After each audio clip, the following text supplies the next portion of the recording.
This rich and creamy chicken marsala fettuccine recipe will have you serving dinner in no time. Water is boiling, so let's get started. Add some salt to your water and then cook your fettuccine until al dente. Chop your shallot and your garlic and set them aside.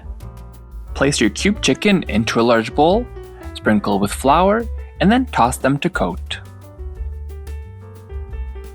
In a large skillet, on medium-high heat, drizzle olive oil, and then cook your chicken fully.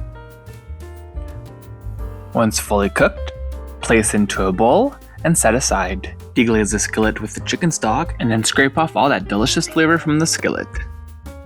Add your shallot and garlic, cook for a few minutes, and then add your mushrooms. Cook them until fully reduced, and then deglaze the skillet with more chicken stock. Add in the heavy whipping cream, and then the beautiful Marsala wine.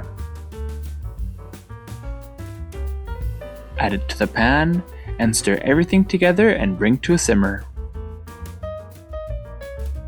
Then in a small bowl, whisk together flour and a couple tablespoons of the sauce, and then bring it back to the sauce, and it'll thicken up just enough. Once thickened, add back the chicken, stir it in, and then you're ready to serve it over your cooked fettuccine. Garnish with fresh parsley, and enjoy! Thanks for watching! Click on the icon to subscribe to our channel and on the video for more recipes.